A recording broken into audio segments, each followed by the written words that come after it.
নমস্কার, আমি দীপমাল্য আর আপনারা দেখছেন সহজ বিজ্ঞান। আজকে দীর্ঘদিন পর পুনরায় আবার ভিডিও বানাতে আমি উদ্যোগ নিয়েছি এবং ভিডিওটা বানানোর চেষ্টা করছি। আজকে আমরা আলোচনা করব র্যাপিড কিট নিয়ে। আজকে আমাদের আলোচ্য বিষয় হলো র্যাপিড কিট। র্যাপিড কিট আপনারা হয়তো প্রত্যেকেই জানবেন, ল্যাবে আমরা যখন টেস্ট করি তখন আমরা কি করি, যে ল্যাবে আমরা যখন কোনো একটা মাইক্রো অর্গানিজম রিলেটেড কোনো ডিজিজকে যখন ডায়াগনোসিস করার চেষ্টা করি তখন আমরা কি করি, ল্যাবে টেস্ট করি। এবং সেই টেস্টে আমরা কি কি টেস্ট করতে পারি, আমরা র্যাপিড কিট টেস্ট করতে পারি, এলাইজা করতে পারি, কোনো কোনো ক্ষেত্রে রিসার্চ পারপাসে ক্লিয়ার করা যেতে পারে, পিসিআর টিসিআরও করা হয়। তো আমি যেটা বলতে চাইছি, দ্যাট ইজ র্যাপিড কিটটা কোন প্রিন্সিপালের উপর বেস করে কাজ করছে, কিভাবে কাজ করছে, এটা আজকে আমি আলোচনা করার চেষ্টা করব। তো প্রথমেই সবাইকে ওয়েলকাম জানাই আমাদের সহজ বিজ্ঞান ইউটিউব চ্যানেলে। এখানে সহজভাবে বিজ্ঞান বোঝানো হয় আর আমি তোমাদের সঙ্গে আছি, এই চ্যানেলের হোস্ট দীপমাল্য পণ্ডিত। আজকে আমরা র্যাপিড কিটটা খুব সহজভাবে বোঝার চেষ্টা করব। তার আগে আমি তোমাদেরকে একটু বেসিক জায়গাগুলো ক্লিয়ার করে নিই, কারণ ইমিউনোলজির এটা একটা হায়ার একটা টপিক। র্যাপিড কিটটা ইমিউনোলজির একটা হায়ার টপিক। এই টপিকটা বুঝতে গেলে কিছু বেসিক আইডিয়া থাকা দরকার, যেটা আমি তোমাদের প্রথমে একটু বিল্ড করে নিতে চাইছি। তো চলো সেই বেসিক আইডিয়াটা আমরা আগে বিল্ড করে নিই। দেখো, আমাকে প্রথমে যে জিনিসটা জানা দরকার এই র্যাপিড কিট সম্পর্কে জানতে গেলে, দ্যাট ইজ অ্যান্টিজেন এবং অ্যান্টিবডি কি। What is antigen and what is antibody, এই জিনিসটা আগে বাবু ভালো করে বোঝা দরকার। কারণ এই জিনিসটা যদি না বোঝো না, তাহলে এই র্যাপিড কিট কিভাবে কোন প্রিন্সিপালের উপর কাজ করে কিছু বুঝতে পারবে না।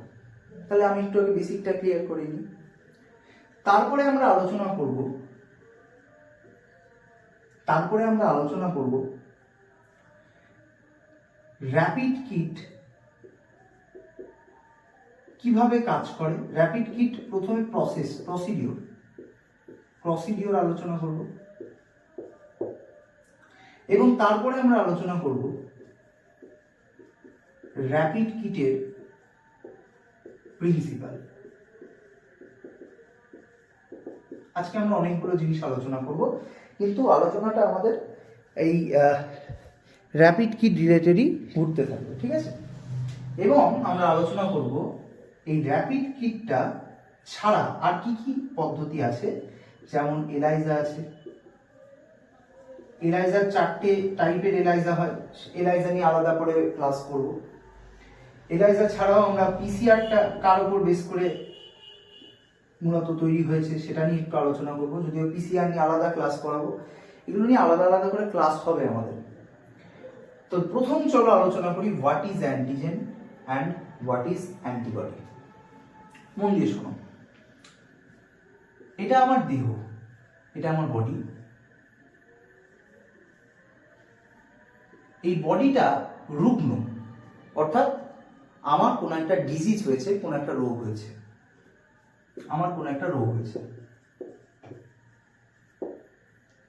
তো ডাক্তারের কাছে আমি গেলাম। ডাক্তার বুঝলেন যে হয়তোবা আমার হেপাটাইটিস হতে পারে। ডাক্তার হয়তো ভাবলেন যে না, এনার সিমটমস দেখে মনে হচ্ছে হয়তো এনার হেপাটাইটিস হতে পারে।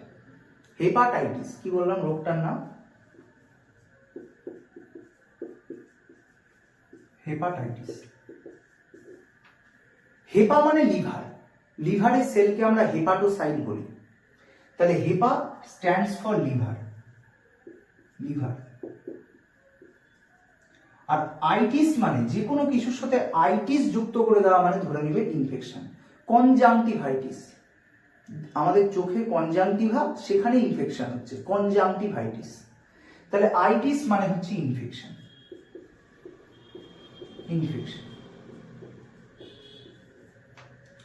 তাহলে ডাক্তার আমার সিমটমস দেখে বুঝলেন যে আমার কি হয়েছে, হয়তোবা হেপাটাইটিস হয়েছে। ডাক্তার কিন্তু একেবারে শিওরলি বলতে পারছেন না, হয়তোবা হেপাটাইটিস হয়েছে।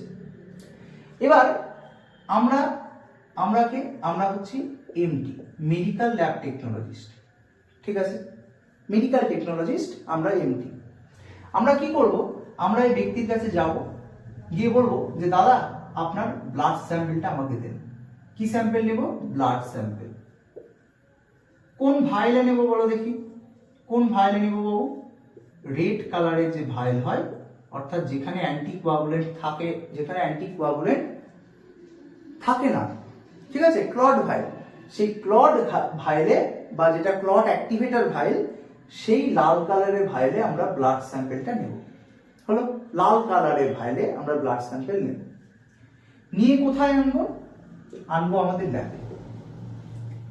এবার ল্যাবে আনার পর, এটা আমাদের ল্যাব, এই ল্যাবে আনার পর এনার যেহেতু হেপাটাইটিস হয়েছে, তাহলে আমি প্রথমেই সন্দেহ করব হয়তোবা এনার হেপাটাইটিস বি হয়েছে। হেপাটাইটিস বি ভাইরাস দ্বারা একটা রোগ, হেপাটাইটিস বি একটা ডিএনএ ভাইরাস, এই ভাইরাস দ্বারা সৃষ্ট একটা রোগ হলো হেপাটাইটিস বি রোগ। ঠিক আছে, হেপাটাইটিস বি ডিজিজ। তাহলে যেটা কে কজ করে? Hepatitis B virus, highly infectious virus, খুব ছড়ায়, ব্লাড টু ব্লাড কঠিন ছড়ায়, সেক্সুয়ালি ছড়াতে পারে, বা মাদার টু বেবির মধ্যে ছড়াতে পারে, যে কোনো ভাবে ছড়াতে পারে হেপাটাইটিস বি ভাইরাস। তো হেপাটাইটিস বি ভাইরাসের আমি কি করব? টেস্ট করব। আর কি টেস্ট করব? এইচসিভি, হেপাটাইটিস সি ভাইরাস। এছাড়াও আরো অন্যান্য যে হেপাটাইটিস ভাইরাসগুলো আছে তাদেরও আমরা ডিটেকশন করব। ঠিক আছে, ঠিক আছে। এবার তখন হেপাটাইটিস বি ভাইরাস বা এইচসিভি করি, যাই করি না কেন, তখন আমার কাছে দুটো অপশন চলে আসবে। আমি কিট টেস্ট করব নাকি এলাইজা করব, দুটো আমার কাছে রাস্তা চলে আসবে। একটা kit test, kit test fraction of সেকেন্ডে আমরা কিন্তু খুব অল্প সময়ের মধ্যে আমরা কিন্তু কিট টেস্টের রেজাল্ট জানতে পেরে যাব। তাহলে কিট টেস্ট এটা খুব র্যাপিড হয়, তাই জন্য এটাকে তো র্যাপিড কিট বলা হচ্ছে। ঠিক আছে, এবার আমরা জানবো কিন্তু র্যাপিড কিটের প্রিন্সিপাল। এখানে এখন আসছি না, পুরো প্রসিডিওরটা আগে তোমাদেরকে বোঝাচ্ছি। তো র্যাপিড কিটে আমাদের র্যাপিড কিট এটা খুব তাড়াতাড়ি, খুব কম সময়ের মধ্যে জানতে পেরে যায়, মাত্র 5 থেকে 10 মিনিটের মধ্যেই জানতে পেরে যায়। তবু কিট বলা থাকে যে 15 থেকে 20 মিনিট অবজার্ভ করতে। যদিও আমরা কিটের রেজাল্ট আগেই পেয়ে যাই, তবু 15 থেকে 20 মিনিট আমরা কিটটাকে রেখে দিই, কিছুক্ষণ করি, দেখি, তারপরে আমরা রেজাল্টটা বলি। ঠিক আছে, তো কিট টেস্ট আমরা করলাম, র্যাপিড কিট টেস্ট, যেখানে আমি ম্যাক্সিমাম ধরছি 15 মিনিটস, এই 15 মিনিটের মধ্যে আমরা রেজাল্ট পেয়ে যাচ্ছি। কিন্তু যদি এই সেম হেপাটাইটিস বি ভাইরাস বা এইচসিভি ভাইরাসটাকে যদি আমি এই ব্যক্তির রক্তে ডিটেক্ট করতে চাই এলাইজা পদ্ধতির মাধ্যমে, তাহলে সেক্ষেত্রে আমার সময় লাগছে 90 মিনিটস, কমপক্ষে 90 মিনিটস, কমপক্ষে 90 মিনিট, তার বেশিও লাগতে পারে। কমপক্ষে 90 মিনিট সময় লাগছে কার ক্ষেত্রে? যদি আমি এলাইজা করি। ঠিক আছে, যদি এটা কিট টু কিট ভ্যারি করে। ঠিক আছে, তাহলে এলাইজা করতে পারি বা কিট টেস্ট করতে পারি, বোঝা যাচ্ছে? আচ্ছা, মেইনলি এই দুটোই আমার কাছে, আমরা এই দুটো পদ্ধতি অবলম্বন করব। আচ্ছা, এবার বলো আমাকে, এবার আমরা আলোচনা করব অ্যান্টিজেন কি আর অ্যান্টিবডি কি, অ্যান্টিজেন কি আর অ্যান্টিবডি কি, এবং র্যাপিড কিটে বা এলাইজাতে এর প্রয়োজনীয়তাটা কোথায়, এটা জেনে কি হবে, এটা একটু বুঝি। অ্যান্টিজেন হচ্ছে একটা ফরেন বডি, সবটা ক্লিয়ার হয়ে যাবে, একটু মন দিয়ে শোনো। অ্যান্টিজেন হচ্ছে একটা ফরেন বডি যেটা আমার দেহে প্রবেশ করছে, এটা আমার বডি। অ্যান্টিজেন হচ্ছে একটা ফরেন বডি, বাইরে থেকে আমার দেহের মধ্যে ঢুকছে, একটা ফরেন বডি। সেটা মেইনলি কি হতে পারে? মেইনলি হতে পারে মাইক্রো অর্গানিজমস, মাইক্রো অর্গানিজমস। মানে কি দাদা? মাইক্রো অর্গানিজম মানে আমি এখনই বোঝালাম, মাইক্রো মানে ক্ষুদ্র, আর অর্গানিজম মানে জীব। তাহলে ক্ষুদ্রাতি ক্ষুদ্র জীব যাদেরকে আমরা খালি চোখে দেখতে পাচ্ছি না। এবার মাইক্রো অর্গানিজমের মধ্যে আমি কি কি বললাম বলো? ব্যাকটেরিয়া, ভাইরাস, প্যারাসাইট, ফাঙ্গাস, এরা প্রত্যেকেই ভাই মাইক্রো অর্গানিজম, যারা কি করছে আমার দেহের মধ্যে প্রবেশ করছে এবং ডিজিজ তৈরি করছে, ডিজিজকে কজ করছে। ঠিক আছে, এরা প্রত্যেকেই অ্যান্টিজেন। শুধুমাত্র এরা অ্যান্টিজেন না, এদের দেহের মধ্যে উপস্থিত যে কোনো জিনিসই অ্যান্টিজেন। এদের দেহের মধ্যে উপস্থিত যে কোনো কিছু, মোট কথা আমার দেহের বাইরে থেকে যা দেহের মধ্যে প্রবেশ করছে তাহাই অ্যান্টিজেন।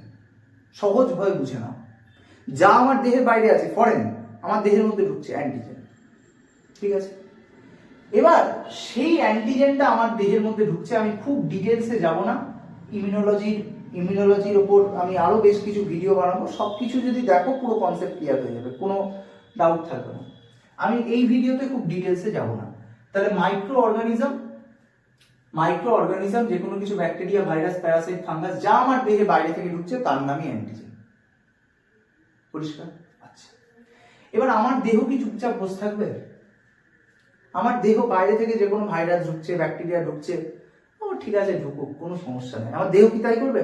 না, আমার দেহ তা করবে না। আমার দেহ কি করবে? তার বিরুদ্ধে প্রতিরোধ ব্যবস্থা করে তুলবে, তাকে মারার চেষ্টা করবে। তার জন্য কি করবে? আমার দেহের যে বিভিন্ন ইমিউন সিস্টেম তাকে অ্যাক্টিভেট করে দেবে, ইমিউন সিস্টেমকে দেহে অ্যাক্টিভেট করে দিচ্ছে, এবং অ্যাক্টিভেট করে দিয়ে কি তৈরি করছে? অ্যান্টিবডি তৈরি করছে, অ্যান্টিবডি তৈরি করছে। তাহলে আমার দেহের বাইরে থেকে যা কিছু প্রবেশ করছে তার নাম অ্যান্টিজেন, আর আমার দেহ যা তৈরি করছে তার নাম অ্যান্টিবডি।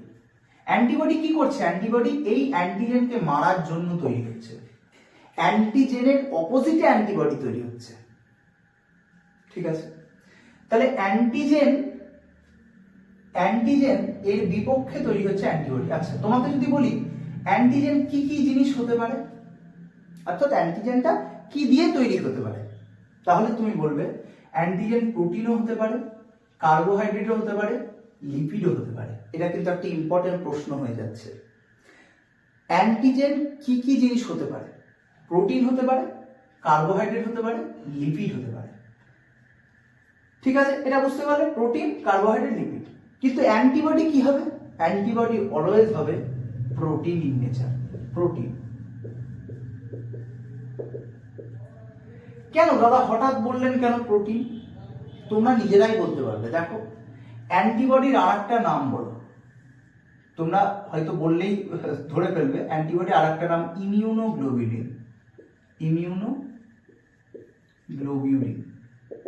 ইমিউনোগ্লোবিউলিন হচ্ছে অ্যান্টিবডির আর একটা নাম। ইমিউনো মানে কি? ইমিউনো কেন প্রয়োগ করা হচ্ছে শব্দটা? ইমিউনো শব্দটা এই কারণে প্রয়োগ করা হচ্ছে কারণ অ্যান্টিবডি আমাকে ইমিউনিটি প্রদান করছে বলে, আমার অনাক্রমতা সৃষ্টিতে সাহায্য করছে বলে, তাই জন্য আমরা ইমিউনো শব্দটা প্রয়োগ করছি। আর গ্লোবিউলিন কেন বলছি? গ্লোবিউলিন কি? গ্লোবিউলিন একটা প্রোটিন। আমরা জানি অ্যালবুমিন, গ্লোবিউলিন, ফাইব্রিনোজেন, এগুলো সব প্রোটিন। এগুলো আমার সিরামে থাকে, এগুলো সব প্রোটিন। আমার দেহের যে প্লাজমা, সেই প্লাজমা এগুলো সব প্রেজেন্ট থাকে। তাহলে এগুলো হচ্ছে সব প্রোটিন, বুঝা যাচ্ছে? তো আমাদের গ্লোবিউলিন এটা একটা প্রোটিন। তাহলে ইমিউনোগ্লোবিউলিন অর্থাৎ এমন কিছু প্রোটিন যারা ইমিউনিটি প্রদান করছে তাকে ইমিউনোগ্লোবিউলিন বলবো। বোঝা যাচ্ছে? পরিষ্কার? ঠিক আছে, এইবার আমরা মূল জায়গায় আসবো। তাহলে পুরো ব্যাপারটা আর একবার আমি একটা রিক্যাপ দিয়ে দিচ্ছি। ঠিক আছে, আমার দেহের বাইরে থেকে যা কিছু প্রবেশ করছে, যেটা ফরেন বডি, তার নাম কি? অ্যান্টিজেন। অ্যান্টিজেন কি হতে পারে? কোনো মাইক্রো অর্গানিজম হতে পারে। মাইক্রো অর্গানিজম কি কি হতে পারে? কোনো ব্যাকটেরিয়া হতে পারে, কোনো ভাইরাস, কোনো প্যারাসাইট, কোনো ফাঙ্গাস, যে কোনো কিছু হতে পারে। বোঝা যাচ্ছে? আচ্ছা, অ্যান্টিজেন কি কি জিনিস দিয়ে তৈরি হতে পারে? অ্যান্টিজেন মেড আপ অফ হতে পারে প্রোটিন, কার্বোহাইড্রেট অথবা লিপিড। বোঝা গেল? আচ্ছা, অ্যান্টিজেন তো আমার দেহের বাইরে থেকে ঢুকছে, অর্থাৎ আমাকে ধ্বংস করার জন্য অ্যান্টিজেন আমার দেহের মধ্যে ঢুকছে।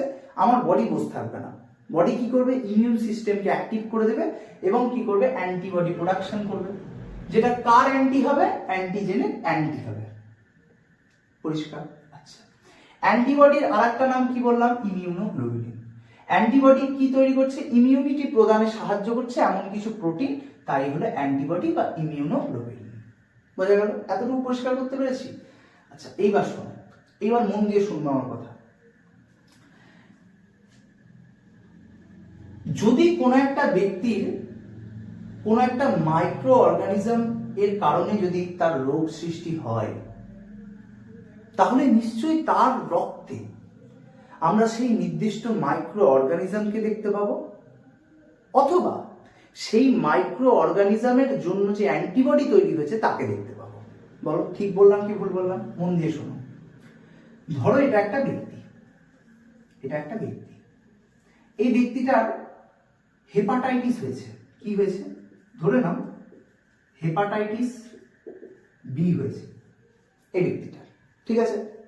তাহলে তার রক্তে বা তার যে আমরা ব্লাড নিব, সেই ব্লাড স্যাম্পেলে আমরা হেপাটাইটিস বি ভাইরাসকেও পাবো, এবং আমার বডি তো চুপচাপ ভাই বসে নাই, বডিতে অ্যান্টিবডি প্রোডাকশন করছে। তাহলে হেপাটাইটিস বি ভাইরাসের বিরুদ্ধে যে অ্যান্টিবডি তৈরি হয়েছে তাকেও খুঁজে পাবো। তাহলে কি পাবো আমরা? হেপাটাইটিস বি যে ভাইরাস, এইচবিভি যে ভাইরাস, তাকেও আমরা তার রক্তে পাবো, তাকেও আমরা এই রক্তে পেলাম। অথবা এই হেপাটাইটিস বি ভাইরাসের রেসপেক্টে যে অ্যান্টিবডি প্রোডাকশন হয়েছে, যে অ্যান্টিবডি তৈরি হয়েছে, তাকেও আমরা পেতে পারি। অর্থাৎ আমরা ল্যাবে যখন টেস্ট করব, আমরা হয় এই ভাইরাসটাকে ডিটেক্ট করবো, এই ভাইরাসটাকে আমরা কি বলবো? অ্যান্টিজেন বলবো। কারণ কি? বাইরে থেকে ঢুকছে তো ভাই, আমার দেহের তো নিজস্ব জিনিস না, দেহের তো সেলফ বডি না। সেলফ বডি কোনটা? অ্যান্টিবডি। তাহলে অ্যান্টিজেন দেহের বাইরে থেকে ঢুকছে, ফরেন বডি।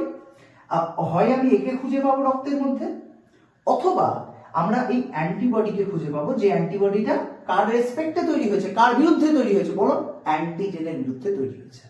ঠিক আছে, তাহলে হয় অ্যান্টিজেনটাকে খুঁজবো তার রক্তের মধ্যে, অথবা এই অ্যান্টিবডিটাকে খুঁজবো। ঠিক আছে, আচ্ছা, এইটা আশা করি তোমাদেরকে পরিষ্কার করতে পেরেছি। তাহলে আমি যদি তোমাকে প্রশ্ন করি, ভাই আমরা যদি কোনো একজন ব্যক্তির কাছ থেকে ব্লাড স্যাম্পেল নিই এবং তার কোনো একটা নির্দিষ্ট রোগ ডিটেক্ট করার চেষ্টা করি যে তার কোনো মাইক্রো অর্গানিজম দ্বারা ডিজিজ কজ হয়েছে কিনা, তাহলে আমরা তার রক্তে কাকে খুঁজি?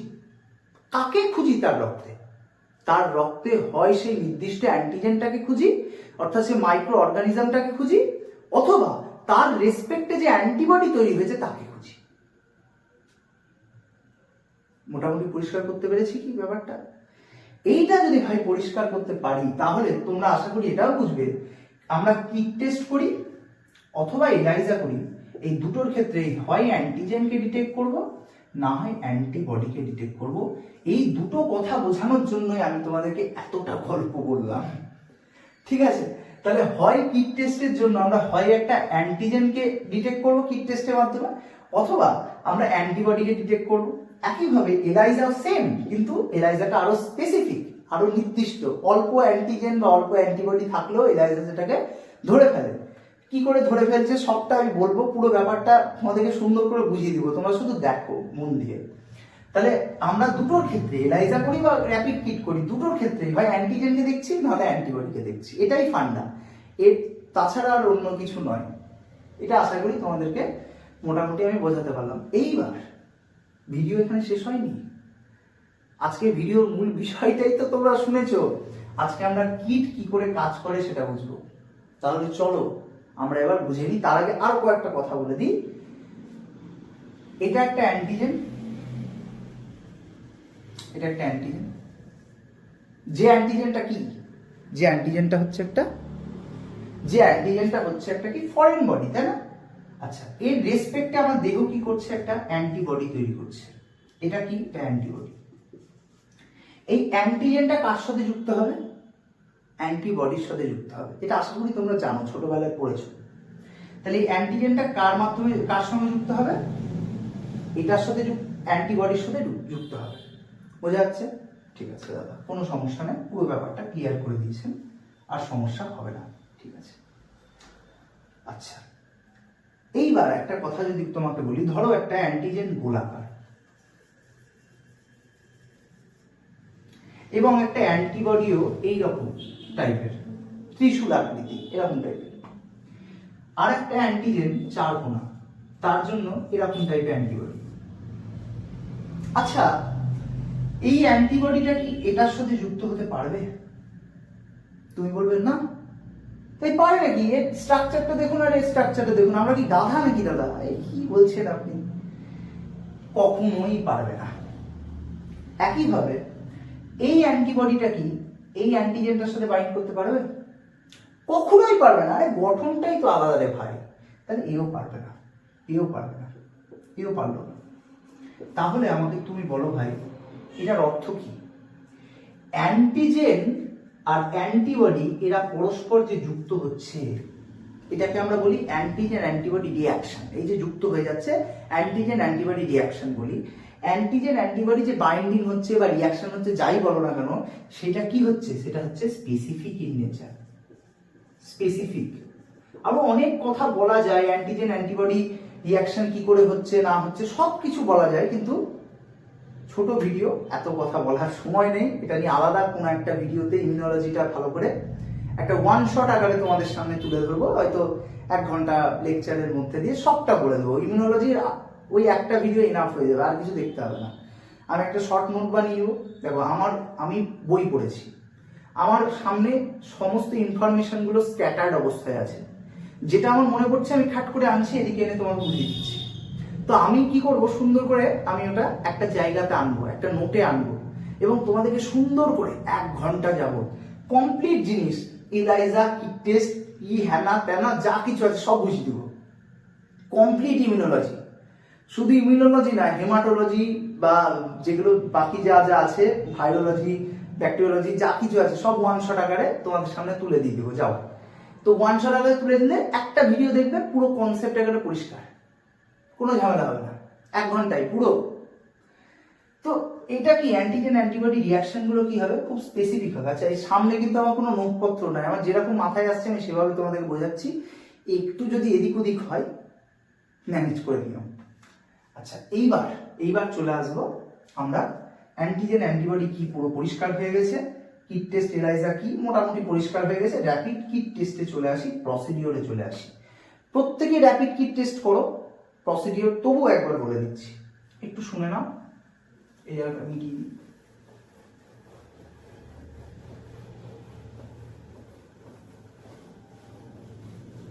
প্রত্যেকে র্যাপিড কিট টেস্ট করো, তাও একটু দেখে নাও।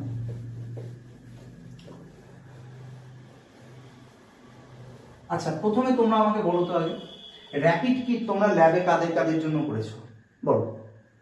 কার কার জন্য করেছো বলো?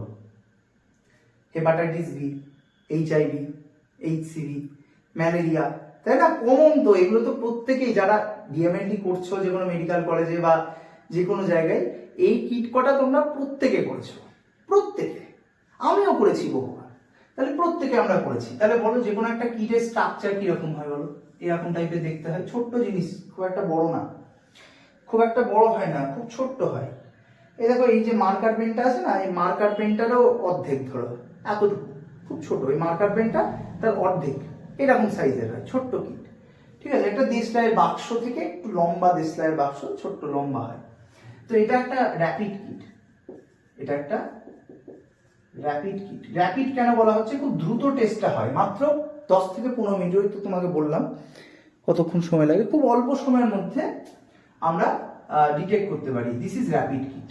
ঠিক আছে, এরকম টাইপের দেখতে হয়। ঠিক আছে, আচ্ছা, র্যাপিড কিটের অনেক জায়গা আমাদের চোখের আড়ালে থাকে, যেগুলো আমরা কোনোদিন দেখতে পাই না।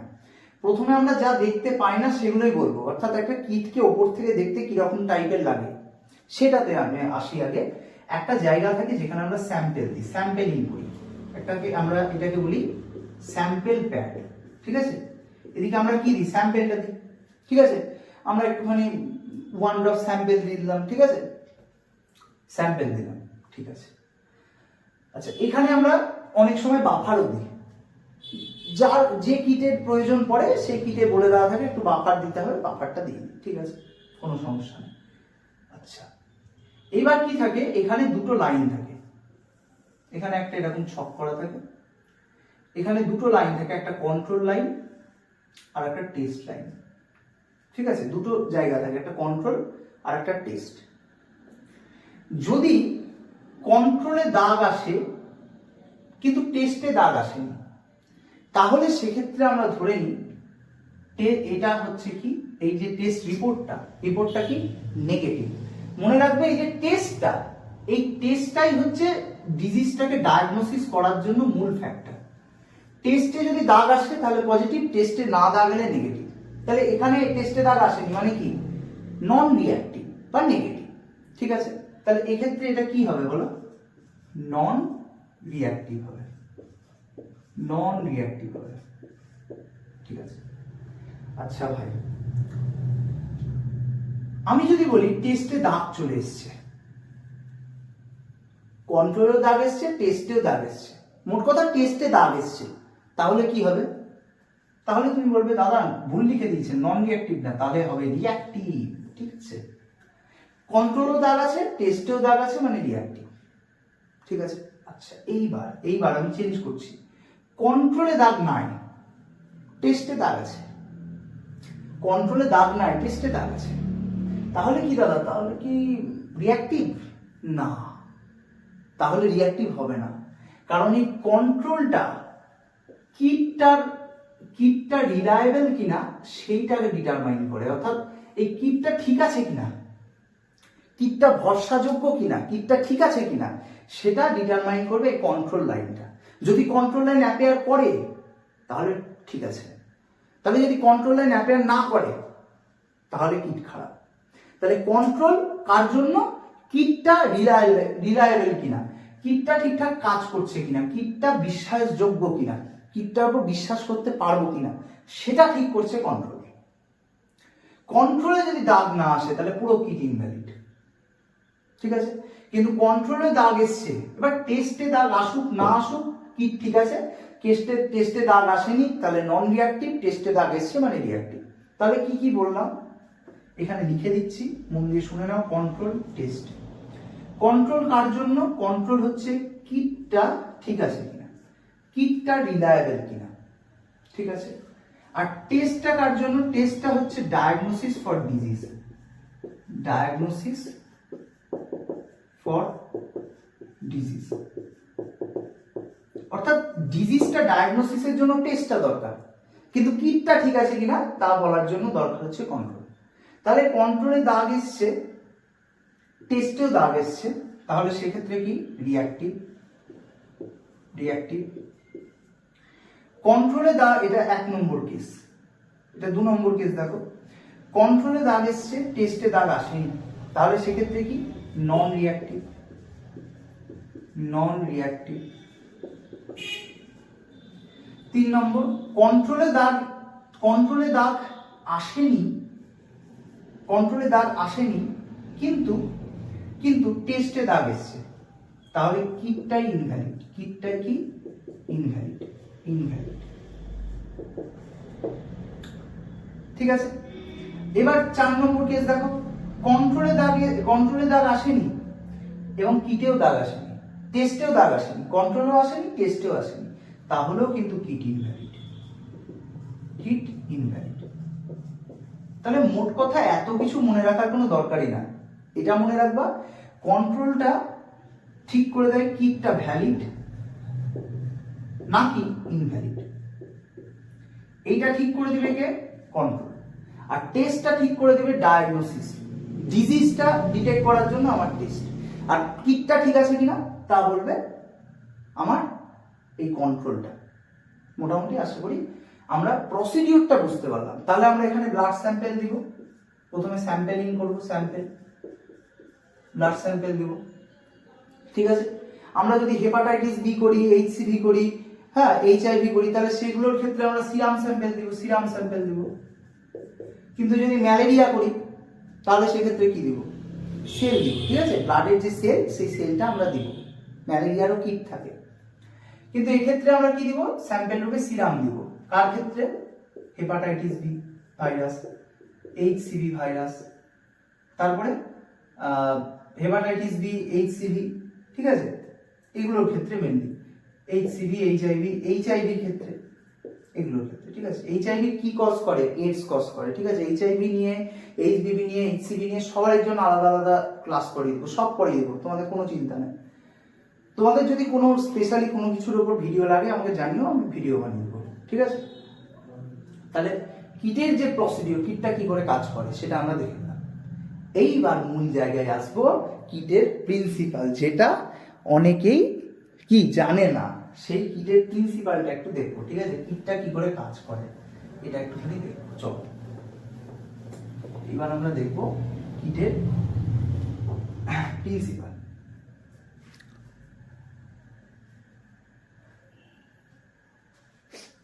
এবার আমরা কিটের প্রিন্সিপালটা একটু দেখব।